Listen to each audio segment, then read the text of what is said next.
Welcome to the Ramen Bowl, where every week there's a new flavor of the week, and this week's flavor is chocolate milk. I have grown to love a lot of people within the kink community, but Bratty is my Bratty buddy. They have a special place in my heart, and I have a pleasure of chatting with them about our experience in our lives as Black submissives within the kink and leather lifestyle. I always begin my episodes with my guests bragging on themselves, so please, even though I could probably do it myself, please go ahead and introduce yourself. What's your name and how do you identify yourself within the kink community? All right, I'm Leanna or Bratty. I am a cow, a boot black, a submissive. I am a rope switch, service switch. I do a lot of the things, a crafter. Yeah. Oh boy, how long have I been in this lifestyle, did you say? How long have you been doing this? Oh boy. Well, legally, I've been doing this about 9 years. Right. So basically since I've been an adult. Yeah. Yeah. I think what many people have discovered within kink is that we have been doing it for longer than when we've been adults. Oh, absolutely. Legally. Yes. So our history is probably a little bit longer than what we tell you. Oh, yeah. How did you find your start into the kink lifestyle? So funny enough, I found kink through a swinger group chat on Kik. Of course, yeah, Kik. Yeah, Kik it's a rabbit hole. And I was diving in places I didn't need to be at. As per usual. Yes. It was, I didn't know I was running amok, but that's what I was doing. Yeah. And I met up with this couple at a party. This was the first time I'd met them, making wise decisions. And they were like, hey, let's do some kinky shit. And I was like, oh, what does that entail? And then they pulled out a bag of toys. And I was like, oh, I like this. Oh, the bag of toys. Yeah. The ever told. Oh, yeah. Yeah. It was introduced to the boot paddle then. Really? Yes. Oh, yeah. That's glorious. That's your first? Oh my God. That was, oh, yeah. Wow. It's one of my first toys. Yeah. So how did this lead into you finding your place as a submissive? So I went from meeting that couple to finding a rope group on Kik. Yeah. And then I found All Tied Up San Diego, which I think they're still active. I was like 19 running around with All Tied Up. They were running their classes of the upstairs at the Pleasures and Treasures in downtown, a couple blocks over from the neighborhood. And with my first kink relationship dynamic, I actually ended up finding him on Tinder, and there were all kinds of red flags there. But, 19-year-old me was like, we're going to do the polyamorous thing, the kinky thing, and all of the things, Piece of advice, it's probably best not to find your dom off of Tinder. That part. Because too many folks be lying out here. No, a lot of people say that they're kinky, but they're not actually kinky. They're just real freaky. Yeah. And that's different. Yeah, he was kinky, just not ethical. Yeah. Oh, see? Yeah. So that was when I was like, oh shit, I'm a little. And then I was like, okay, I'm a little that likes getting tied up. Now where do we go from here? And then I was like, there's impact. And then I was like, all right, I can service bottom. And then from there, I was like, okay, well, let's figure out what this service thing is like. So you actually started with rope and not impact. Interesting. Most people that I've talked to have started, their first start has just been getting slapped around or slapping around, and just it's been impact, their first experience. That's interesting. So technically, I actually started with boot blacking because I was in JROTC in high school, and I had to shine my shoes at 14. That's kinky. Boot blacking is kinky, y'all. Yeah. So speaking of boot blacking, tell me some of your highlights as a boot black. Ooh. I would say recently one of my favorites is I got to clean and condition a vest while it was on a person for the first time in like 3 years. Nice. I also got to do that as results of being in an S-type auction. Oh yeah. So that was super fun. That was really cool to watch. Like I got to see the photos and stuff. I think that's a really cool opportunity for people who are submissive and would like to do service, but maybe not necessarily have a dom. Right. That was a great experience for them. Yes, and they did that so well. They Yeah. interviewed every S-type for that too. Oh really? Yes. Oh, they did a good job. Yeah. Yes. So, what has the experience been like? Because you're not just someone who has been active in the community, but you've also been a community leader. What has it been like leading and aiding in different community groups that you're a part of? I would say it's definitely been interesting. It's been hard to find a balance between my own personal health and mental health and trying to guide groups and facilitate. I prefer to call myself a facilitator. I like to create the space and bring the people together. I've facilitated Littles events and polyamorous group talks, and just a combination of things. But I think my biggest thing is trying to create a space for people that look like me, because it's here in this area has been hard to find. Yeah. For sure. Yeah. I think it's hard, especially when you are Black and you identify with the lowering of self. Yes. And a lot of Black people don't really understand. I mean, I'm not any less than any of these people. Mm-hmm. It's submissive is not like the lowering of self and like disingenuously. And I think that's kind of like a hard thing to when you're trying to create spaces for people that look like you. They don't want to come out of the shadows. Yeah. It's hard because there's not a lot of spaces created for those of us that release that control, because it's not even, I think there's an added layer of strength in letting that control, especially when we're in a frame of mind of we're already in a place where people are constantly judging us on a daily. Yeah. We can't raise our voices. We can't have a differing of opinions without someone being, oh, they're too much. Yeah. So it's very interesting to see the let go of that to the submissive. I think that's a different kind of release as a Black person, and because you have to in the world stand very tall. Yes. You have to stand very big, and just to get half of what you deserve. Mm-hmm. When you are in these places where you get to submit, you get the gift of submission. Yes. You get that release. I don't have to be the big person in the room. I don't have to be on. Yeah, I don't have to do that, and that's a different kind of pleasure. Mm-hmm.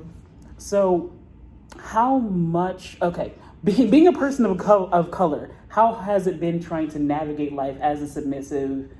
Just trying to find like a dom or being in DS dynamics with them understanding you culturally. So that's actually been something interesting for me. I have had a hard time finding that Really? in a D-type. The last dynamic I was involved in the process of that negotiation, I said, have you ever owned a POC submissive or slave? Mm-hmm. And the response I got was, well, I've owned a Latin slave, and I had one boy that was POC. The next part of that phrase was, I don't exactly remember what he was. And I'm like, That's a red flag. Yeah. That can be a red flag for people. Yeah. Yeah. Especially we're discussing an MS dynamic here, so there's that's added. deep. I think it is so hard for someone who is Black to go into this world and say that they are a slave, because I don't know what other people are thinking when they see that. When when you see another Black person who identifies as slave, it's not the slave that you think it is. Right. It's Sideways looks and exactly. The size that you get. Yeah. Oh man. Especially as being someone that did serve under a white master. Mm-hmm. Oh, the looks I got. Of course, I bet. Yeah. Oh man. I mean, I have made the contingency that if my submission will only go to somebody Black, just because I feel like my ancestors will like bite at me. Oh yeah. I get it. But I also understand that like if you found a master that is willing to take care of you and to do the things that a master is supposed to, that a dominant is supposed to, I mean, take it. And I've since done a lot of processing with that too, because I think for myself moving forward, I think to find the submission that I want, if I want to be slave to someone, that would need to be someone that is queer, that is of color, whether that be Hispanic or Black or Asian. As long as they are of color and queer, we can talk. I think it's important when you are a person who is submissive and queer and BIPOC, it's important that even if you can't find a dominant that matches that, they need to understand that these are very big parts of you and big parts of your life. Oh, absolutely. It's culturally part of who you are. It's part of it's gonna come out in the way that you serve. Absolutely. The way that I serve is different than somebody else who maybe is not BIPOC, because I have a different understanding of culture. And sometimes it's hard to find that, because there's a lot of masking out here. Yeah. There were conversations where I'm like, all right, cool, this person's got it. This person's they're on the train with us. Cool, we got this. We've got a cheerleader. And then we're having conversations and I'm like, oh yeah, you really don't actually get it. You don't. I'm like, oh, we're gonna unpack We're gonna this. clash. We're gonna unpack this because this is some work that you gotta study. Right, there is some. When it comes to race and sexuality and gender and things like that, there is some personal unlearning that you need to do before you take on a queer, BIPOC, submissive. Oh, big facts. It automatically is something that you would have to do because it's gonna come up. And for me as a submissive, part of my gender identity is what I am. Princess, the title princess. The 2 X's at the end of my name is because I'm non-binary. And you're gonna have to get that. Exactly. Before you can own me. So again, how much importance do you place on being in community with people that look like us? I think it's extremely important because for me coming in at 19, there wasn't anybody that looked like me. And then like I had mentioned before, the first time I'd seen that many people that looked like me was at LLC last year. Yeah. Which is insane to me. Ooh, and we're still trying to come up out the woodworks, Oh yeah. I think we've had a lot of for people who don't know, we have the for the culture BIPOC munches, and we're trying to get as many Black people as we can. We're trying to get them all up because it's too many. It's too many opportunities, I think, that Black people that are in kink are missing. When I go to these leather conferences, it is mainly white for I think a good majority of them. But there is so much education that's available on learning how to do these kinky things that we do. Oh yeah. That I feel like are really necessary. That's why I want to bring those lessons back. To the Black people. And there's also a good handful of allies at these cons too that are teaching classes on how to be better allies. Just Rob has a class on how to be a better ally, and he told me himself, he's like, this class is basically on how to be a better white person. Yeah. And they opened the LLC conference with that class. Oh, I love it. Literally, as soon as registration was done, he started his class. By the way, big props to Just Rob for getting covered. Wonderful. That was beautiful. We love you. Love you. So now let's talk about your transition from kink into the leather lifestyle. What has that been like for you? How did that begin, actually? How did you go from kink to leather? So my leather journey has actually been pretty interesting. We've had a couple of, I feel like I want to call them hiccups. So I like to say that my leather journey started when they decided we were going to go from shoe days to boot days, that every day was going to be a boot day from here on out in boot camp. Oh, okay. So there are actually days where in that first 2 to 3 weeks where you have sneakers and then you can wear your boots. And they'll tell you which days you'll wear your boots. Okay. So when your boots are properly cared for and all of those things that they kind of teach along the same route, just in a Navy sense. But looking back on it, I actually learned more on how to take care of it in high school. My brother was a Marine. And when it came time for me to prep my uniform for JROTC, I was like, oh shit, I don't know how to do this part. I'm like, we got all the way down to the feet. Right. And I got 2 days. I was like, shit. And my mom was like, let's call Kevin. Quick boot blacking, that's it. Oh yeah. So we had him up right here on my phone. We had him up with a video on my phone, and we had YouTube up on my sister's phone right here. And I'm sitting here like, I think we got this. Like it'll be okay. I think almost every boot black I've talked to, their first introduction into it has been chaos, just a little bit. Oh yeah. It's been, what the fuck am I doing? Oh yeah. And then when he said you're gonna use fire, I was 14. I had to get my mom's lighter from her cigarettes. I was like, she came in and was like, "What are you doing with my cigarettes?" I was like, "I need your lighter. I'm not smoking, I swear." See, and that's the cultural background I've been talking about. BIPOC people, you have to go find the lighter. That part. That lighter's usually right next to the crown bag, and I'm not allowed to touch it. There's gonna be like 50 of those lighters in the house, but you better leave it exactly where you found it. Exactly. So, how did you find your place in the leather life?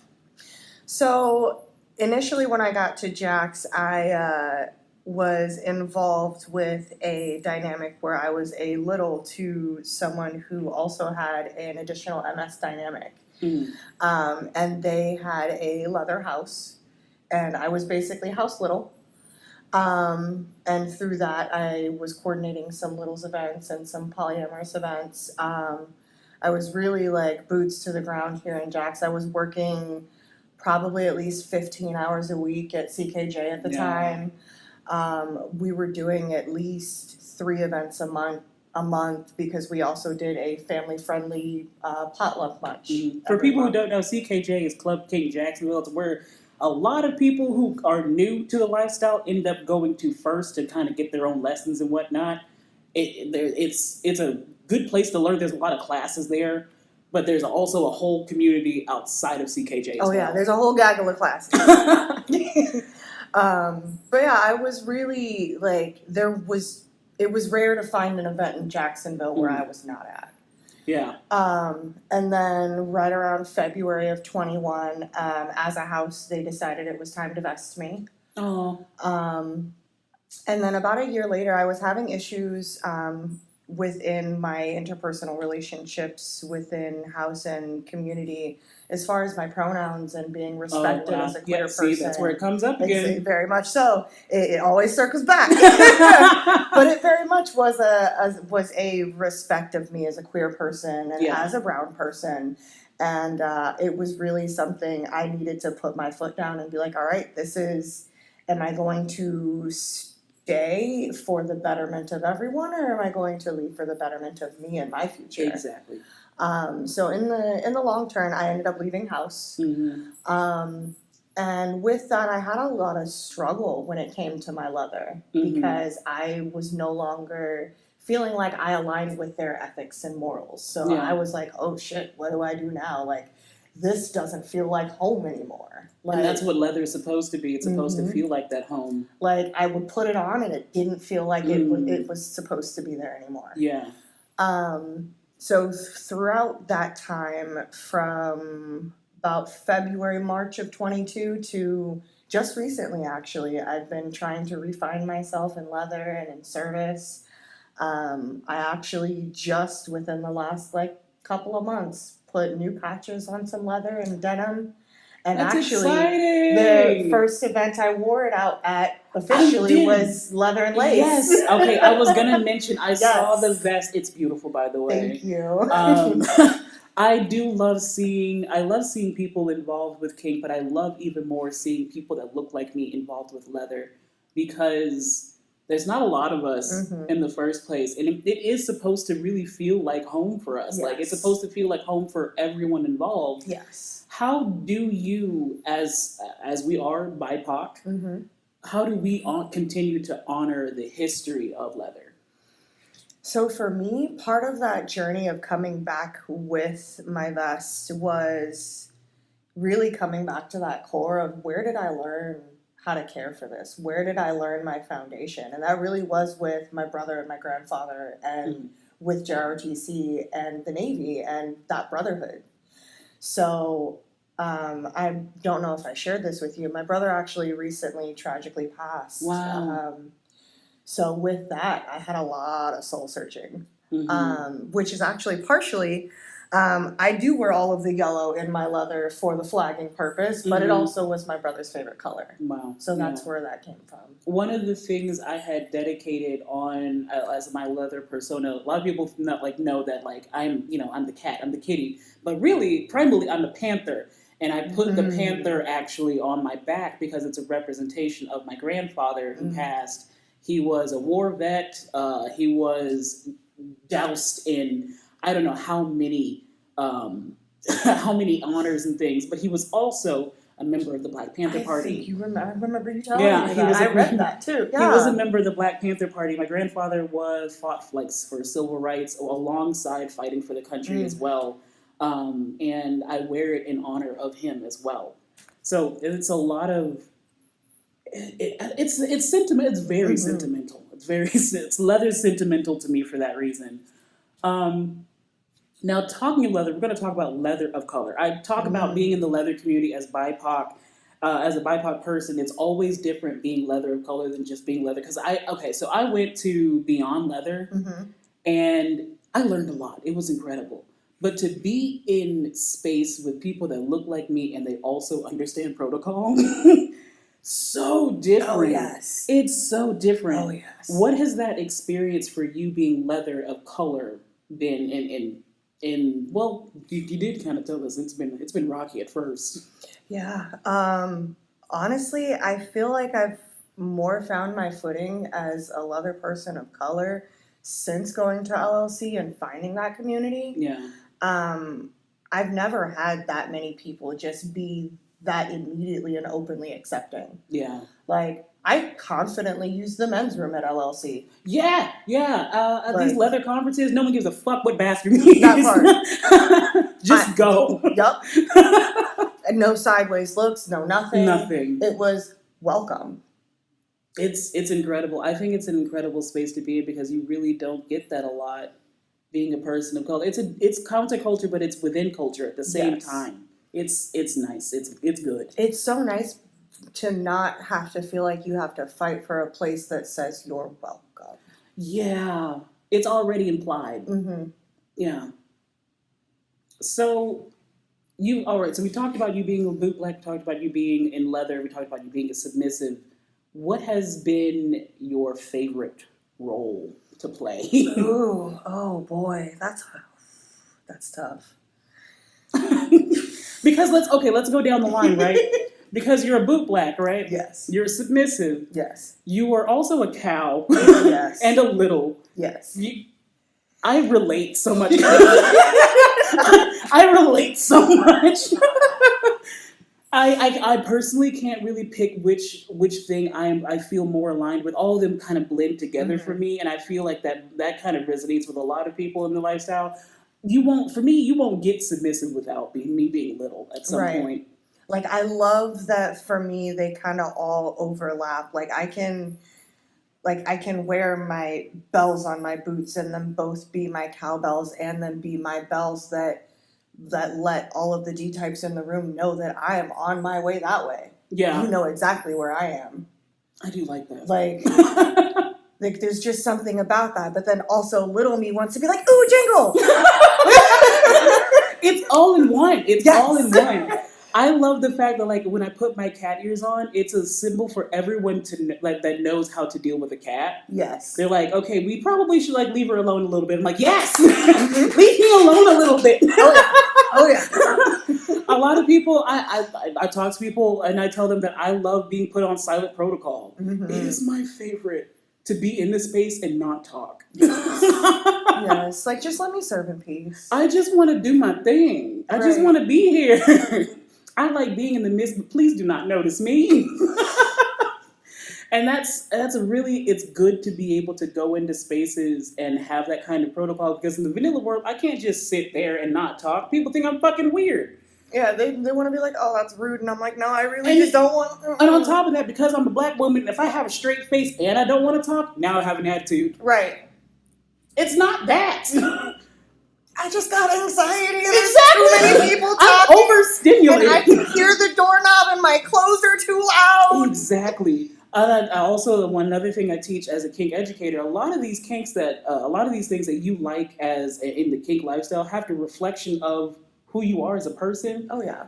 My BPD shows up a lot as a brat. Mm. It really does. Mm. And it's a direct reflection of that. My anxiety comes out and it shows as my cat self. Whenever I'm hurt or I'm depressed, it comes out with my little. It is a direct reflection of the age regression that I deal with when as having BPD. And then also, just as a black woman,